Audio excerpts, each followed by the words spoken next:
I have a few words to share and some thoughts to share with you. Some of you might want to hear my thoughts about what's happened today in the stock market and all that stuff, but I don't know much about that, so I won't share them.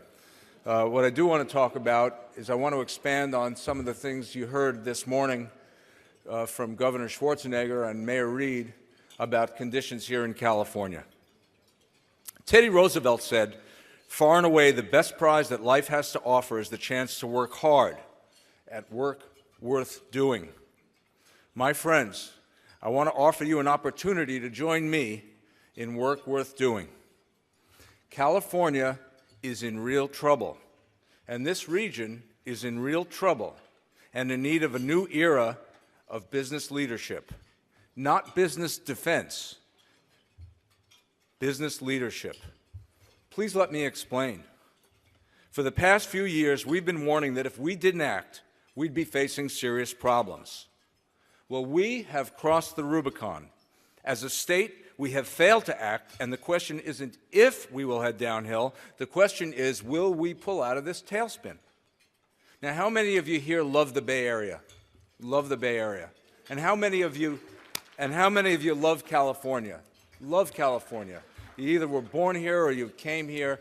Either way, you love this place. Well, then let me say it. You ought to be really upset, because your roads, your bridges, and your schools, along with your water infrastructure, your state's economy, its credit rating, these things simply don't go from first to worst in the nation unless something is deeply flawed. Next in line, will it be our public research institutions and our major universities? You know the UC system has been slashed now year after year, with the CSU system and the community colleges right alongside them. And the worst cuts, as the governor said earlier, may be yet to come. You know that if we lose our leadership in research and in our higher education, that's going to be pretty much it for the Bay Area, and our best days will have been behind us. Now, here's some unsettling news. Our crippling unemployment, our governmental dysfunction, and all the other things together have halted what had been an unbroken wave of global migration stretching back to the gold rush. For the first time since statehood, California will not receive a single additional congressional seat as a result of the latest census. Imagine that. And if this isn't the road to ruin, then tell me what is. It's a Californian ideal, and I think an American ideal as well, that every generation has a responsibility to leave a place better than they found it. Can we honestly say that we're doing that? And if not, then we have some work ahead of us, don't we? The challenges we face are very, very real. They are serious, and they are many. But we must not give up. Now, there are some who might prefer to deny it, but we vie in a planet-wide economic competition against other parts of the world. Mega regions like Shanghai, London, New York, Bangalore, even South Florida, and many others desperately want what we take for granted, and they will do anything to get it, and that's just what they're doing. China is facing a huge healthcare crisis. So what are they doing? They're building 30,000 new hospitals over the next 5 years. Think about it. Singapore is targeting, and has been, the UC's best research talent with basically whatever it takes to get them to move to their country. And they're succeeding. Places like Louisiana, Canada, are offering extremely generous tax advantages and incentives to California's digital artists, drawing away the talent that built LucasArts and Pixar and others. Germany has installed stable and forward-looking policies regarding renewable energy. And as a result, much of the future of that industry is being invented there and not here. Other parts of the world are smirking. The Economist famously joined the chorus recently, asking if California is the first failed state. I put it to you, we cannot be patient about this any longer. So what are we as a business community doing about it? In my view, we're spending way too much time fighting tired old battles and playing small ball. The war of attrition with labor, or the environmental groups, or any other of the usual suspects has made us very, very good at the game of defense. You know, we're good. We can stop virtually anything from happening. But the power to kill pales to the power to create. Just look at our state. Look at what we're doing to the next generation. We need to start building again.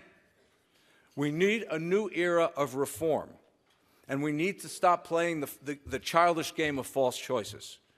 In education, we fight over whether we need to reform our schools or whether we need to provide new revenue for our schools. Come on, obviously, we need serious major reform, and we need serious new money. On our economy, we fight the battle over the environment versus jobs, constant conversation. Instead, we need to be leading the world in creating new green jobs that help the environment. In Sacramento, our state capital, we argue whether government is too big or whether it's too small. But what we need to do is focus on making our government work for all of us, and to do so efficiently. Now, some might question the scale of this ambition, and they might suggest that the system cannot tolerate too many big plans. But their memories are short, for they have forgotten what Californians have done before us. What the cynics fail to understand is that the ground has shifted beneath them, that the stale political arguments that have consumed us for so long, they simply don't apply any longer. The author Robert Schuller said, "Tough times never last, but tough people do." So it's time to get tough. We need to be tough, and we need to try something new. We're going to have to make tough choices, and we're going to have to make them together. First, we need to get the business community of our state aligned. I call on the leaders in this room and the business leaders outside this room to come together and unite in one common voice. We need to have one agenda. It's time to stop only playing defense, and it's time to start building again. It's time to invest, and it's time to compromise for our state's common good. It is time, oh, it is time to repair our state's dysfunctional government. It's time to fix our roads and to prepare for the earthquakes sure to come, to fix our water systems and to fix our schools. This is not a time to hide. This is a time to lead. There's nothing so satisfying to the spirit, so defining of our character, than giving our all to a difficult task. This is the price and the promise of business leadership in California. It was always that way. Ronald Reagan said, "You and I are told increasingly that we have to choose between a left and a right. But I would like to suggest that there is no such thing as left or right. There's only up and there's down. Our state needs us. Let's not let her down." At the Bay Area Council, we are working diligently on all the issues that have been talked about today and that I mentioned in this talk, and many, many others. Please, many of you are so involved in the council, and I ask you and I plead with you, get involved. Get involved. Take the time. Get involved. Thank you very much.